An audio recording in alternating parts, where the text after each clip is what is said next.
Good morning students and welcome to my YouTube channel AV tutorials. और मैं आज फिर से एक नई वीडियो के साथ एक नए टॉपिक के साथ, और जो आज का हमारा टॉपिक होगा वो टॉपिक होगा हमारा इलेक्ट्रोलाइसिस या फिर कहें इलेक्ट्रोलाइटिक सेल। क्योंकि लास्ट टॉपिक के अंदर हमने कंप्लीट किया था कंसंट्रेशन सेल्स, ठीक है। उसके बाद आज हम स्टार्ट कर रहे हैं इलेक्ट्रोलाइसिस, और उसी के अंदर हमारे को पढ़ना होता है इलेक्ट्रोलाइटिक सेल। क्योंकि हमने इलेक्ट्रोकेमिस्ट्री जो यूनिट है उसको स्टार्ट करते वक्त आपको बताया था कि हमारे पास होते हैं इलेक्ट्रोकेमिकल सेल्स, जिनको हमने दो टाइप के अंदर डिवाइड किया था। एक तो था गैल्वेनिक सेल्स और दूसरा था इलेक्ट्रोलाइटिक सेल। तो गैल्वेनिक सेल को हम कंप्लीट कर चुके। उसके बाद हमने एक बीच में टॉपिक पढ़ा कंसंट्रेशन सेल। अब हमारा टॉपिक है इलेक्ट्रोलाइटिक सेल। तो आज का जो टॉपिक है इलेक्ट्रोलाइटिक सेल, उसके अंदर मैं आपको इलेक्ट्रोलाइटिक सेल क्या होता है, कैसे उसकी वर्किंग होती है, जिसके अंदर एक आयनाइजेशन थ्योरी हम पढ़ेंगे, इलेक्ट्रोलाइसिस क्या है, उसके ऊपर कैसे कैसे क्वेश्चन बनते हैं, तो वो सारा कंप्लीट कंटेंट मैं आपको देने वाला हूँ। तो चलिए वीडियो को स्टार्ट करते हैं। तो आज का हमारा टॉपिक है इलेक्ट्रोलाइटिक सेल। तो इलेक्ट्रोलाइटिक सेल कहाँ से स्टार्ट होता है? इलेक्ट्रोलाइसिस से। तो सबसे पहले हम पढ़ते हैं कि what is the meaning of electrolysis. What is the meaning of electrolysis. देखिए नेम के अंदर ही डेफिनेशन होती है, आपको पता है। इलेक्ट्रोलाइसिस दो वर्ड हैं। इलेक्ट्रोलाइसिस मीन्स इलेक्ट्रिसिटी की हेल्प से लाइसिस करना, डिकम्पोज करना। तो एक इलेक्ट्रोलाइट को इलेक्ट्रिसिटी की हेल्प से हम डिकम्पोज कर देते हैं उसके कंस्टिट्यूएंट आयंस में। इसी को हम बोलते हैं इलेक्ट्रोलाइसिस। अब अगर डेफिनेशन आपको लिखनी है तो मैं डेफिनेशन बताता हूं आपको क्या होती है। इलेक्ट्रोलाइसिस मीन्स होता है डिकम्पोजिशन है। पहली बात देखिए, एक वर्ड है लाइसिस। लाइसिस मीन्स होता है डिकम्पोजिशन। अब किसका? डिकम्पोजिशन ऑफ एन इलेक्ट्रोलाइट में भी हम दो कंडीशन ले सकते हैं। First one is aqueous electrolyte और मोल्टन इलेक्ट्रोलाइट। और मोल्टन इलेक्ट्रोलाइट किसके अंदर decomposition? In its constituents ions and main important. देखिए पहली बात मैंने क्या लिखी है, फर्स्ट वन इज इलेक्ट्रोलाइट को हम डिकम्पोज कर रहे हैं। एक इलेक्ट्रोलाइट को जिसको हमने दो कंडीशन में माना है, या तो होगा एक्वस सॉल्यूशन या फिर होगा मोल्टन कंडीशन में। एक तो हमने इलेक्ट्रोलाइट को वाटर के अंदर डिसोल्व कर रखा है, एक्वस सॉल्यूशन प्रिपेयर कर रखा है, या फिर हमने उसको बहुत ज्यादा टेम्परेचर के ऊपर, हाई टेम्परेचर के उसको मेल्ट कर लिया, तो मोल्टन इलेक्ट्रोलाइट या फिर aqueous electrolyte.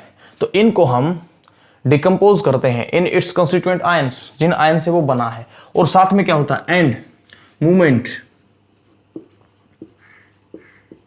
Movement of ions, movements of ions towards, अब किसकी तरफ movement? Towards their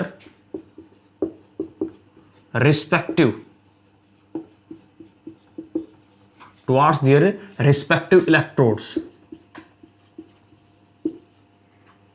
for discharging. अब क्यों मूवमेंट करें वो? डिस्चार्जिंग के लिए, डिस्चार्ज होने के लिए, फॉर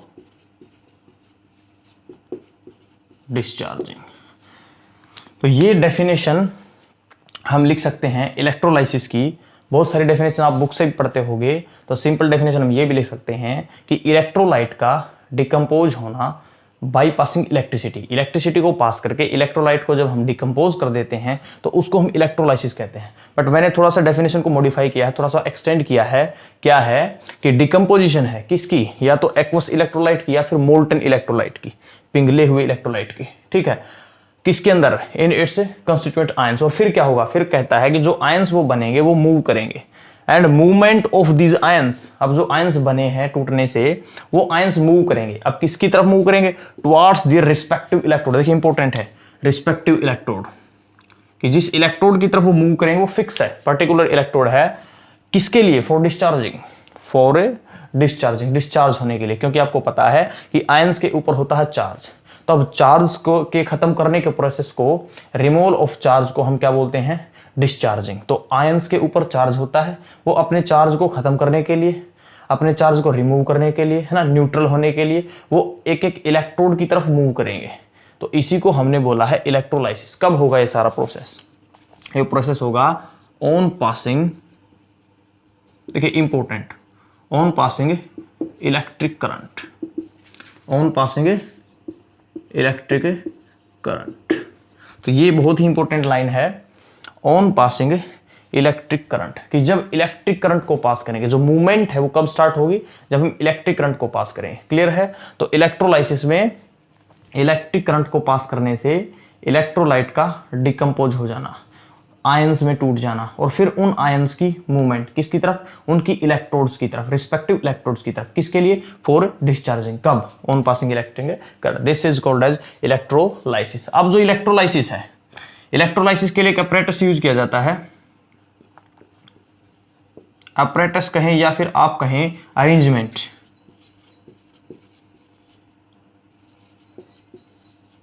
अपरेटस और अरेंजमेंट किसके लिए? For electrolysis, for electrolysis. Arrangement for electrolysis is called electrolytic cell, electrolytic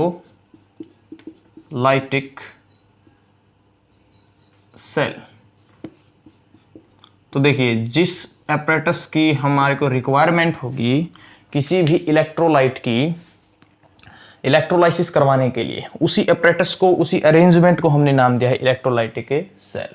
तो अब इलेक्ट्रोलाइटिक सेल क्या होता है उसको भी हम पढ़ लेते हैं। बोलोगे सर पढ़ा तो दिया? नहीं, इतना ही नहीं है इलेक्ट्रोलाइटिक सेल। इलेक्ट्रोलाइटिक सेल, तो देखिए एक डेफिनेशन तो आपके बोर्ड के ऊपर लिखी हुई है। इलेक्ट्रोलाइटिक सेल क्या होता है? अरेंजमेंट फॉर इलेक्ट्रोलाइसिस, की इलेक्ट्रोलाइसिस करवानी, हमारे को बोल दिया कि ये कोई आपको इलेक्ट्रोलाइट दे दिया, इसकी आप इलेक्ट्रोलाइसिस करवाओ। तो आप जो अरेंजमेंट बनाओगे, जिस भी अपरेटस का यूज करोगे, वो अपरेटस ही क्या है? Electrolytic cell. बट हम इसको गैल्वेनिक सेल की तरह डिफाइन करते हैं कि electrolytic cell is a cell which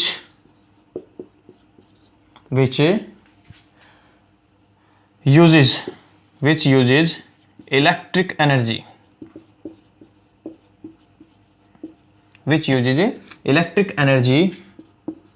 to carry out non-spontaneous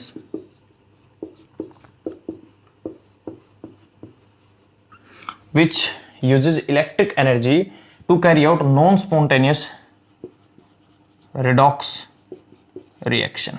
कि एक ऐसा सेल, ऐसी अरेंजमेंट जो इलेक्ट्रिक एनर्जी का यूज करके एक नॉन स्पॉन्टेनियस रिडॉक्स रिएक्शन को करवा दे। कि एक रिडॉक्स रिएक्शन थी जो कि नॉन स्पॉन्टेनियस थी, वो बाई सेल्फ नहीं हो सकती। अब हमने इलेक्ट्रिक एनर्जी सप्लाई की, तो इलेक्ट्रिक एनर्जी की सप्लाई करते ही वो जो नॉन स्पॉन्टेनियस रिडॉक्स रिएक्शन थी वो हो गई, है ना। तो नॉन स्पॉन्टेनियस रिडॉक्स रिएक्शन को कैरी आउट करने के लिए इलेक्ट्रिक एनर्जी यूज करता है, ऐसा सेल क्या है? Electrolytic cell. या इसको मैं सिंपली, बिल्कुल सिंपल वर्ड्स के अंदर मैं इसको लिख सकता हूं कि सेल विच कन्वर्ट्स इलेक्ट्रिक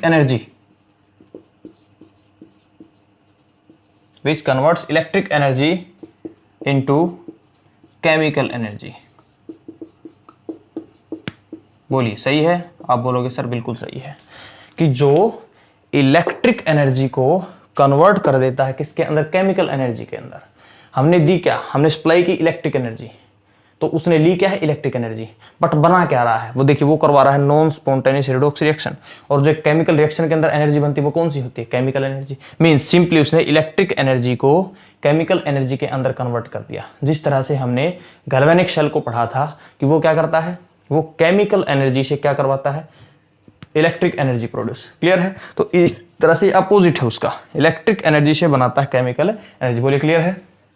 बोलिए वेरी गुड। तो आप सभी को ये क्लियर है, सारी चीजें विजिबल भी हैं आपको। एक बार मैं चेक भी कर लेता तो आप नोट कीजिए, या फिर आप सिंपली एक अच्छा सही है, बिल्कुल सारी चीजें, फोकस सही है, वेरी गुड। स्क्रीनशॉट आप इसका ले सकते हैं, ये अच्छा मेथड होता है नोट करने का। आप वीडियो को कंटिन्यूसली देखिए, है ना, थोड़ा सा इंटरेस्टिंग हो जाती है वीडियो अगर कंटिन्यूसली देखते हो आप। इसके बाद स्क्रीनशॉट ले लीजिए। आप क्या कर सकते हैं, अपने सेल फोन में स्क्रीनशॉट ले सकते हैं, और जहाँ जहाँ पर भी ऐसे मैं बोर्ड को कंप्लीट कर देता हूं, तो वहां पे आप स्क्रीनशॉट ले लीजिए और बाद में उसको अच्छे से अपने नोट्सों के अंदर उतार लीजिए। क्लियर है ये? चलिए, तो मैंने आपको इलेक्ट्रोलाइसिस की डेफिनेशन बताई है। इलेक्ट्रोलाइटिक सेल क्या होता है वो बताया कि सिंपली अरेंजमेंट है किसके लिए? इलेक्ट्रोलाइसिस के लिए। किसकी इलेक्ट्रोलाइसिस? इलेक्ट्रोलाइट की। अब मेरे अकॉर्डिंग आपको व्हाट इज एन इलेक्ट्रोलाइट ये तो पता होगा, है ना। अब ये मत बोल देना कि सर ये भी नहीं पता है, चलो बता देते हैं। What is an electrolyte? Electrolyte is a substance which dissociate into its ions. Electrolyte कोई भी ऐसा केमिकल सब्सटेंस होता है जो अपने आयंस के अंदर डिसोसिएट हो जाता है। कब? या तो एक्वस स्टेट में या फिर मोल्टन स्टेट में या फिर on passing electric current. Clear? उसको बोलते हैं इलेक्ट्रोलाइट। जैसे NaCl है, AgCl है, कॉपर सल्फेट एटसेट्रा, ये सारे क्या है? इलेक्ट्रोलाइट। अब जो इलेक्ट्रोलाइटिक सेल हमने पढ़ा है, एक बार मैं उसको थोड़ा सा आपको इंट्रोडक्शन दे देता हूं। जैसे डेफिनेशन मैंने बताई, तो इलेक्ट्रो जो लाइट है, इलेक्ट्रोलाइटिक सेल है, मैंने लिख देता हूं उसको इलेक्ट्रोलाइटिक सेल। तो उसकी जो कंस्ट्रक्शन होती है वो सिंपली क्या होती है? इलेक्ट्रोलाइटिक सेल के अंदर फर्स्ट जो होती है वो होती है इलेक्ट्रोड्स। सेकंड क्या होता है? इलेक्ट्रोलाइट। थर्ड वन क्या होता है? Glass vessel, simply glass vessel. और फोर्थ वन आप लिख सकते हैं बैटरी, क्योंकि इलेक्ट्रिक एनर्जी सप्लाई करनी है।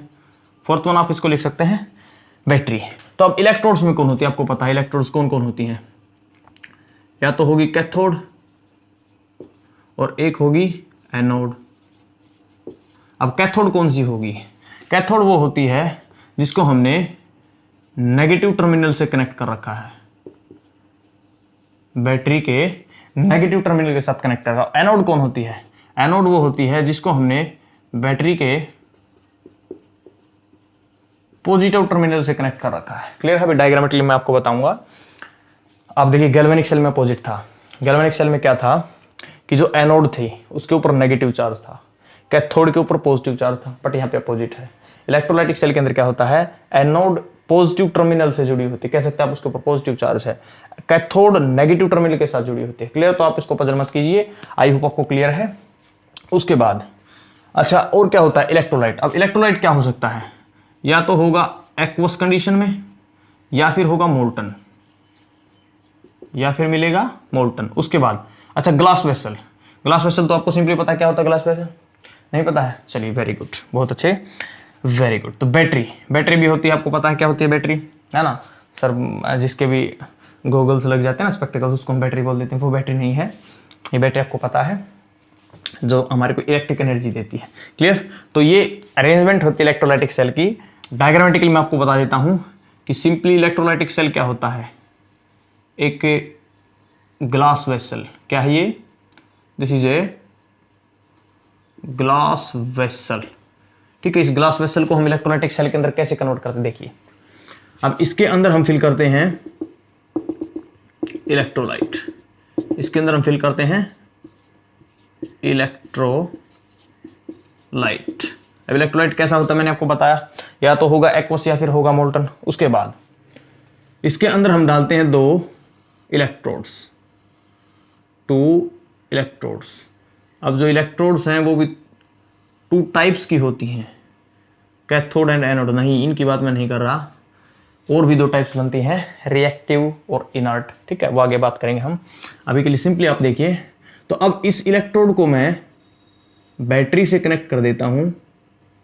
ठीक है, ये हमने लगा दी एक बैटरी, और हमने कहीं पे लगा दिया स्विच, स्विच को कर दिया हमने ऑन।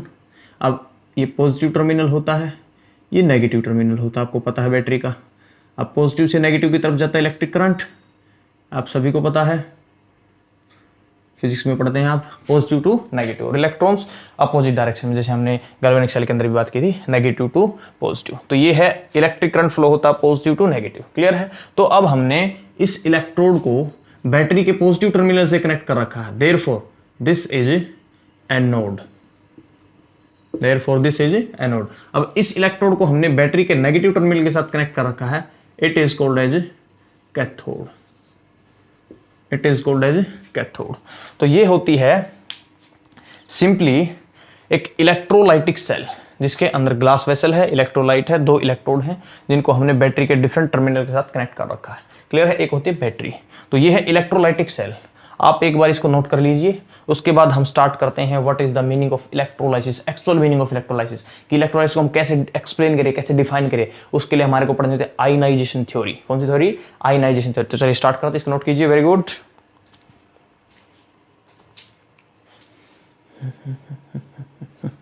तो चलिए, वेरी गुड, आपने नोट कर लिया है, बहुत अच्छे। तो अब मैंने एक ये इलेक्ट्रोलाइटिक सेल मैंने ड्रा कर रखा है और अब हम पढ़ते हैं इलेक्ट्रोलाइसिस। बोलोगे सर अभी तक क्या पढ़ रहे थे? अभी तक भी हम इलेक्ट्रोलाइसिस ही पढ़ रहे थे, बट अब थोड़ा सा एक्सप्लेन करते हैं what is the meaning of electrolysis. तो इलेक्ट्रोलाइसिस को एक्सप्लेन करने के लिए हमारे पास होती है आयनाइजेशन थ्योरी। तो हम पढ़ते हैं आयनाइजेशन थ्योरी किसके लिए? For electrolysis, for electrolysis.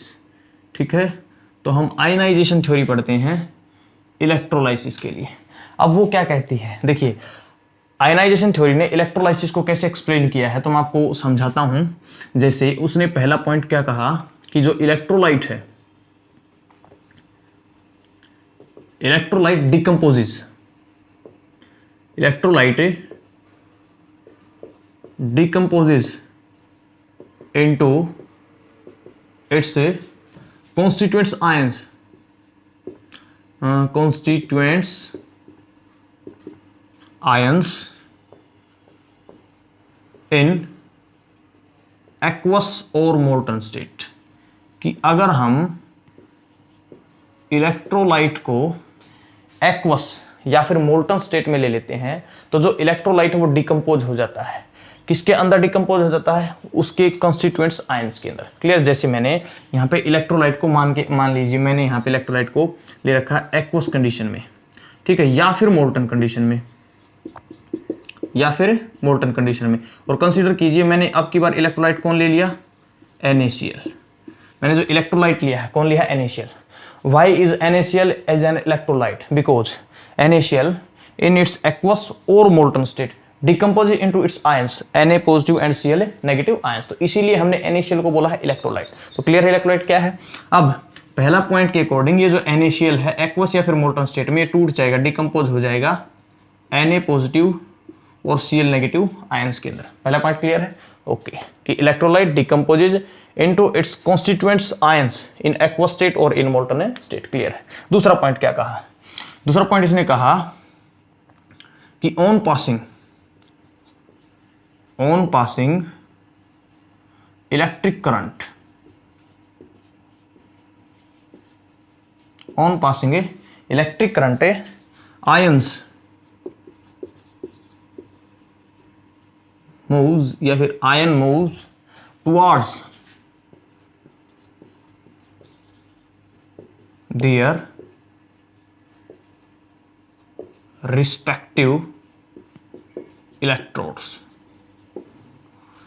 उसने सेकंड पॉइंट बताया कि जो इलेक्ट्रिक करंट को पास करने पर, कि जो इलेक्ट्रोलाइट सेल के अंदर मैंने इलेक्ट्रोलाइट ले लिया, अब हमने इलेक्ट्रिसिटी पास की, इलेक्ट्रिसिटी के पास करते ही जो आयंस हैं वो मूव करते हैं उनकी रिस्पेक्टिव इलेक्ट्रोड्स की तरफ। जैसे अब इसका क्या मतलब था? अब देखिए, जैसे हमने मान लिया कि ये एक होल हमने मान लिया कैटायन, क्लियर है, और दूसरा हमने मान लिया एनायन। क्लियर है? ये पॉजिटिव आयन है, ये क्या है? Positive ion, positive charge ion. अब ये मूव करता है किसकी तरफ? Opposite charge electrode. हमने जो वर्ड लगा रखा है रिस्पेक्टिव इलेक्ट्रोड, इसका मतलब है कि इसके लिए एक इलेक्ट्रोड फिक्स है। अब कौन सी? इस पे जो चार्ज है उसके अपोजिट चार्ज वाली। मीन्स ये पॉजिटिव है तो ये जाएगा नेगेटिव की तरफ। किसकी तरफ? कैथोड की तरफ। मीन्स जो Na पॉजिटिव है, Na पॉजिटिव जाएगा किसकी तरफ? कैथोड की तरफ। और जो Cl नेगेटिव है, एनायन है, एनायन, वो क्या करेगा? वो भी अपनी अपोजिट इलेक्ट्रोड की तरफ जाएगा। जो कैटायन है पॉजिटिव चार्ज होता है वो जाता है कैथोड की तरफ, वो जाता है कैथोड की कैथोड की तरफ। और नेगेटिव जो एनायन है, नेगेटिवली चार्ज है, वो जाता है एनोड की तरफ। वो किसकी तरफ जाता है? एनोड की तरफ। तो ions move towards their respective electrodes. Respective means क्या है? पॉजिटिव कैथोड की तरफ। क्यों? कैथोड है वो नेगेटिव टर्मिनल या नेगेटिव चार्ज।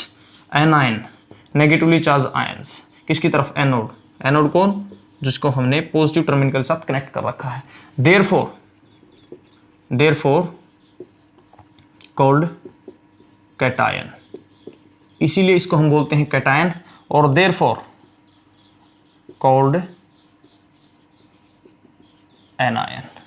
देखिए यहीं से आप अभी तक पढ़ते आ रहे होंगे कि पॉजिटिवली चार्ज को हम कहते हैं कैटायन, नेगेटिवली चार्ज को हम कहते हैं एनायन। क्यों कहते हैं? Because positively charge ion move towards cathode. किसकी तरफ मूव करता है? कैथोड। तो यहां से ले लिया गया कैट आयन, ऐसा आयन जो कैट की तरफ चले। कौन? बिल्ली? नहीं, कैथोड की तरफ, है ना। उसके बाद एनायन नेगेटिवली चार्ज किसकी तरफ जाता है?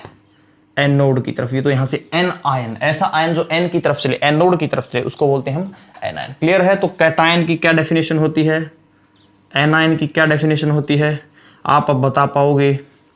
और आपको ये डेफिनेशन सीखते हुए लगे 12 ईयर्स, है ना। 12th स्टैंडर्ड में आपको पता लग रहा है कि कैटायन कौन है, एनायन कौन है। नहीं, आपको पहले ही पता होगा, बस मैंने आप बताया, मैंने आज आपको एक्सप्लेन किया है। तो क्लियर है सेकंड पॉइंट। उसके बाद थर्ड पॉइंट क्या कहता है? थर्ड पॉइंट कहता है कि ऑन रीचिंग इलेक्ट्रोड्स, अब बोल रहा है इलेक्ट्रोड्स के ऊपर पहुंचने पर, on reaching electrodes, on reaching electrodes ions get discharge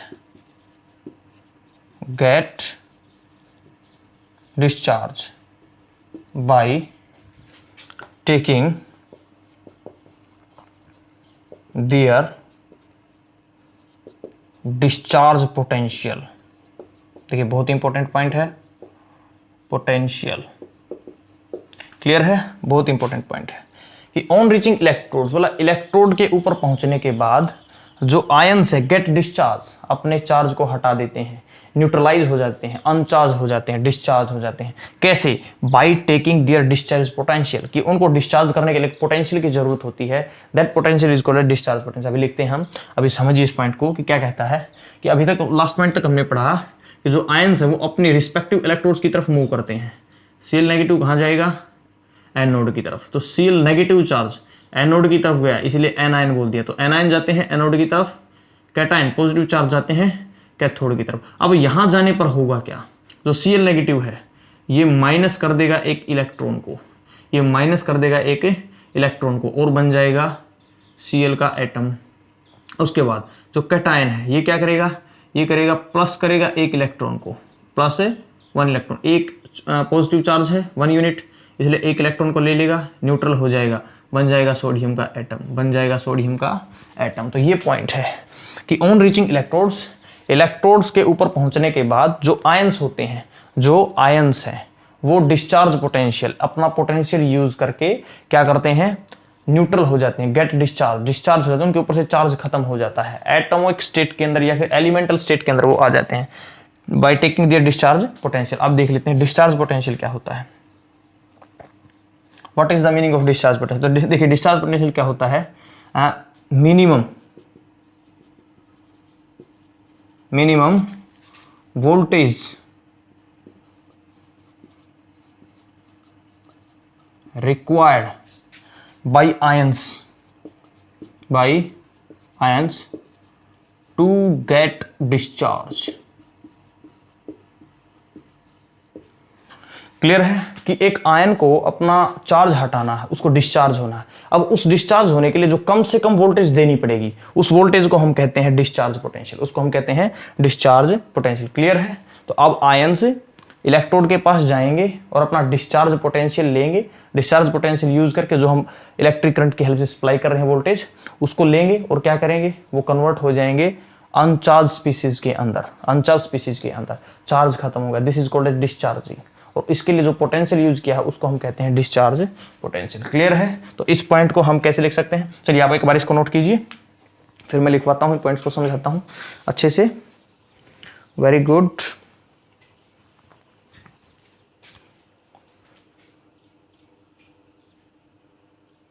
हाँ जी, नोट हो गया, बहुत अच्छे। तो चलिए, अच्छा आपको पता है गर्मी बहुत है ना, फिर भी मैं आपके लिए वीडियो शूट कर रहा हूँ, तो आप भी अच्छे से इस वीडियो को देखें और अपने कंसेप्ट्स को क्लियर करें। थोड़ा सा मेहनत आप भी करें जितनी मैं कर रहा हूँ, ठीक है। चलिए, अच्छा आपने 2 पॉइंट्स आयनाइजेशन थ्योरी के आपको समझ आ चुके हैं, वेरी गुड, कि जो इलेक्ट्रोलाइट है वो डिकम्पोज हो जाता है किसके अंदर, अपने आयंस के अंदर, एक्वस या फिर मोल्टन स्टेट में। फिर क्या होता है, फिर वो अपनी अपनी इलेक्ट्रोड्स की तरफ जाते हैं। फिर क्या होता है, इलेक्ट्रोड्स की तरफ जाके वो डिस्चार्ज हो जाते हैं। जैसे इसी पॉइंट को ऊपर एक्सप्लेन करता हूँ कि जैसे कैटायन है, जो कैटायन है एक्स पॉजिटिव, क्लियर, वो क्या करता है, वो एक इलेक्ट्रॉन को लेता है या फिर जितने भी इलेक्ट्रॉन उसको चाहिए, इसको हम इस तरह से रिप्रेजेंट कर लेते हैं कि एक्स एन पॉजिटिव था। अब कितने इलेक्ट्रॉन ले लेगा, ये एन इलेक्ट्रॉन को ले लेगा और बन जाएगा एक्स एटम। और इसी प्रोसेस को देखिए, गेन ऑफ इलेक्ट्रॉन है, इसी को हम बोलते हैं रिडक्शन, इसी को हम बोलते हैं रिडक्शन। अच्छा, ये जो रिएक्शन ये कहाँ होती होगी, ये होती होगी एट कैथोड, मैं लिख देता हूं ऊपर, कैथोड के ऊपर। ये जो रिएक्शन है वो कहाँ होती है, कैथोड के ऊपर, क्योंकि पता है आपको कि जो पॉजिटिव चार्ज आयन होता है उसको कैटायन बोलते हैं। कैटायन किसकी तरफ चलता है, कैथोड की तरफ। तो कैथोड के ऊपर उसने क्या किया, इलेक्ट्रॉन को गेन करेगा और अपना चार्ज हटा देगा, डिस्चार्ज हो गया, और क्या बन जाएगा, रिडक्शन। इसके लिए क्या चाहिए उसको, डिस्चार्ज पोटेंशियल। क्या चाहिए, डिस्चार्ज पोटेंशियल, वेरी गुड। तो इस तरह से सोडियम का आयन ने एक इलेक्ट्रॉन को लिया, एक इलेक्ट्रॉन को गेन किया और बन गया सोडियम का एटम, चार्ज खत्म, क्लियर है। नेक्स्ट पॉइंट, अब और क्या हो सकता है, अब दूसरा जो आयन है वो किसकी तरफ जाएगा, एनोड की तरफ, जिसको हमने क्या बोला था, एनायन। तो हम लिख लेते हैं ये नेक्स्ट रिएक्शन किस पे होगी, एनोड पे। अच्छा, क्या होगा कि वाई नेगेटिव, या फिर हम लिख लेते हैं इसके ऊपर भी एन नेगेटिव चार्ज, क्लियर है। अब ये क्या करेगा, ये अपने डिस्चार्ज पोटेंशियल को यूज करके कन्वर्ट हो जाएगा वाई एटम के अंदर या फिर एलिमेंटल स्टेट के अंदर, साथ में लूज कर देगा एन नंबर ऑफ इलेक्ट्रॉन। और इसी प्रोसेस को हम क्या कहते हैं, ऑक्सीडेशन। इसी प्रोसेस को हम क्या कहते हैं, ऑक्सीडेशन, क्लियर है। तो एनोड के ऊपर होती है ऑक्सीडेशन। एग्जांपल के लिए जैसे हमने ये इलेक्ट्रोलाइट लिखा, इसके अंदर कौन है, अपना कैटायन Na पॉजिटिव, कितने इलेक्ट्रॉन को लेता है, एक इलेक्ट्रॉन को, किसमें कन्वर्ट हो जाता है, सोडियम एटम के अंदर, क्लियर। तो रिडक्शन। उसके बाद इसका एग्जांपल लेते हैं, अब इसमें कौन है, Cl नेगेटिव, क्या करता है, अपने डिस्चार्ज पोटेंशियल को यूज करके क्लोरीन का एटम के अंदर कन्वर्ट हो जाता है और इलेक्ट्रॉन को कर देता है लूज। इसी प्रोसेस को हमने क्या नाम दिया है, ऑक्सीडेशन, क्लियर है।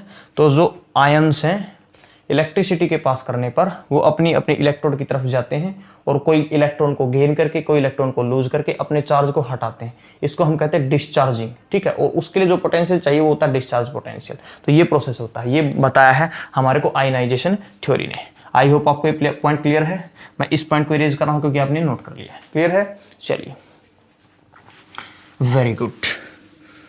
तो बोलिए समझ आ रहा है, आप कहेंगे सर बिल्कुल अच्छे से समझ आ रहा है ना।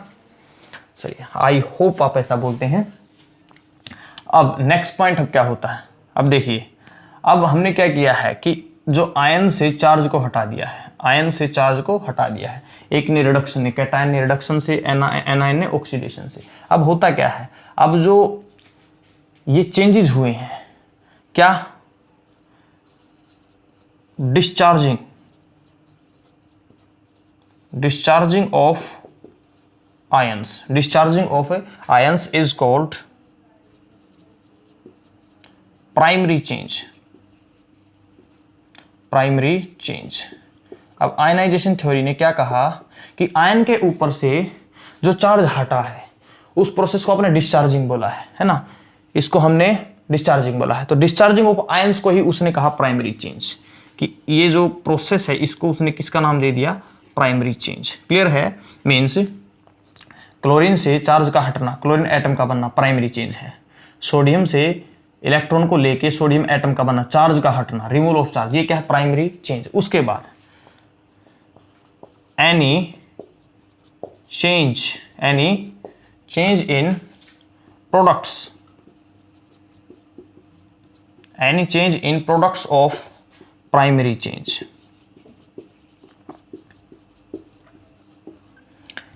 Any change in products of primary change, कि प्राइमरी चेंज की वजह से जो प्रोडक्ट बने हैं। अब प्राइमरी चेंज क्या था, इसका चार्ज का हटना, इसके चार्ज का हटना। अब ये है प्राइमरी चेंज के products, these are products of primary change, products of primary change. अब इनके अंदर अगर कोई भी चेंज होता है तो उसको बोला है सेकेंडरी चेंज। तो change in products of primary change is called secondary change, is called secondary change. इसी को हम कहते हैं सेकेंडरी चेंज, कि प्राइमरी चेंज के वजह से जो प्रोडक्ट्स बने हैं उन प्रोडक्ट्स के अंदर अगर कोई भी चेंज होता है तो उसी को हमने बोला सेकेंडरी चेंज। क्लियर? अब बोलोगे सर समझ नहीं आता। देखिए प्राइमरी चेंज क्या था, क्लोरीन से क्लोरीन का एटम का बनना। तो अब क्या होता है, एक क्लोरीन का एटम और दूसरा क्लोरीन का एटम, क्लोरीन प्राइमरी चेंज से क्लोरीन का एटम बना है। अब दो क्लोरीन के एटम मिलके कन्वर्ट हो जाते हैं क्लोरीन के मॉलिक्यूल के अंदर। Two chlorine atoms combine to form a molecule of chlorine gas, this is called as secondary change, this is called as a secondary change. तो ये था प्राइमरी चेंज। प्राइमरी चेंज के प्रोडक्ट के अंदर कुछ भी अगर होता है, कोई भी उनके अंदर चेंज होता है, मीन्स वो कंबाइन होते हैं, तो उस प्रोसेस को, अब इस स्टेप को हम क्या बोलेंगे, सेकेंडरी चेंज। क्लियर है? तो ये थी आयनाइजेशन थ्योरी। अब जरूरी नहीं है कि दोनों ही प्रोडक्ट्स के अंदर कुछ ना कुछ चेंज हो, ऐसा नहीं है, कभी कभी होता है जब हमारे को मॉलिक्यूल्स बनाना होता है। अगर सीधा एटम की कंडीशन में आता है और वो स्टेबल है तो कोई प्रॉब्लम नहीं है, बट क्लोरीन हमारे को पता है मॉलिक्यूलर स्टेट में मिलता है, इसलिए इसको मॉलिक्यूल बनाएगा और सेकेंडरी चेंज होगा। तो ये थी अपनी आयनाइजेशन थ्योरी। आयनाइजेशन थ्योरी के बेसिस पे हमने आपको एक्सप्लेन किया कि what is the meaning of electrolysis. अब कहने के लिए छोटी सी डेफिनेशन हम लिख देते हैं कि decomposition of an electrolyte is called as on passing electric current, कि इलेक्ट्रोलाइट के अंदर से इलेक्ट्रिक करंट के पास करने पर उसका टूटना क्या है, इलेक्ट्रोलाइसिस। ये बेसिक डेफिनेशन है। बट इलेक्ट्रोलाइसिस का मीनिंग क्या है, इलेक्ट्रोलाइसिस के अंदर कितनी रिएक्शंस होती हैं, ऑक्सीडेशन होती है, रिडॉक्स रिएक्शन होती है, सॉरी रिडक्शन रिएक्शन होती है, मीन्स कह सकते हैं रिडॉक्स रिएक्शन है। अब कैसे इलेक्ट्रिक करंट के हेल्प से एग्जाम्पल के साथ मैंने आपको बताया। क्लियर है? तो ये थी कंप्लीट मीनिंग ऑफ इलेक्ट्रोलाइसिस या फिर इलेक्ट्रोलाइटिक सेल कैसे काम करता है। तो आई होप आपको क्लियर है कि इलेक्ट्रोलाइटिक सेल ने इलेक्ट्रिक एनर्जी को यूज करते हुए एक नॉन स्पॉन्टेनियस रिडॉक्स रिएक्शन को करवाया है। इसीलिए हम बोलते हैं कि electrolytic cell converts electric energy into chemical energy. Clear है? तो चलिए इसको नोट कीजिए, उसके बाद हम चलते हैं नेक्स्ट टॉपिक के ऊपर। हम कुछ एग्जाम्पल से समझते हैं कि इलेक्ट्रोलाइसिस क्या होती है। नोट कीजिए। कंप्लीट कंटेंट मैं आपको देने वाला हूं। जितना कंटेंट मैं आपको दूंगा शायद ही आपको YouTube पे वो कोई कंटेंट दे सकता है, तो इसीलिए आप मेरे चैनल से जुड़े रहें। तो चलिए एक बार आयनाइजेशन थ्योरी को रिवाइज कर लेते हैं। अब बोलोगे सर आप पहले ही बहुत ही धीरे धीरे आप पढ़ाते हैं, अब दोबारा से रिवाइज करने को मत बोलो, है ना। जो अच्छे स्टूडेंट्स हैं वो बोर हो जाते हैं, जिनका जो माइंड है वो थोड़ा सा शार्प होता है, फास्ट रन करता है। बट फिर भी कि आयनाइजेशन थ्योरी ने क्या कहा कि इलेक्ट्रोलाइट डिकम्पोज हो जाता है एक्वस या फिर मोल्टन स्टेट में। फिर जो आयंस हैं इलेक्ट्रिक करंट के पास करने पर अपने अपने इलेक्ट्रोड के पास जाते हैं, अपने चार्ज को हटाते हैं, डिस्चार्ज हो जाते हैं। कैटायन कैथोड की तरफ रिडक्शन करके, एनायन एनोड की तरफ ऑक्सीडेशन करके। फिर जो ये डिस्चार्जिंग हुई है इसको बोला प्राइमरी चेंज। फिर बोला प्राइमरी चेंज से जो प्रोडक्ट बने हैं वो हो सकता है कुछ और चेंज करे, वो हो सकता है कंबाइन करके मॉलिक्यूल बने, जैसे क्लोरीन ने बनाया था, उसको हमने बोला क्या, सेकेंडरी चेंज। तो ये थी आयनाइजेशन थ्योरी जिसने डिफाइन किया इलेक्ट्रोलाइसिस को इन स्टेप्स के अंदर। अब हम बात करते हैं कुछ एग्जाम्पल्स की, कि examples of electrolysis of different electrolytes, की इलेक्ट्रोलाइट्स कैसे कैसे कैसे कैसे क्या करते हैं, ऑपरेट होते हैं इन दियर इलेक्ट्रोलाइसिस। तो चलिए नोट करते हैं, पढ़ते हैं हम। अब इस कंसेप्ट को मैं थोड़ा सा डिफरेंट मेथड से मैं आपको पढ़ाऊंगा।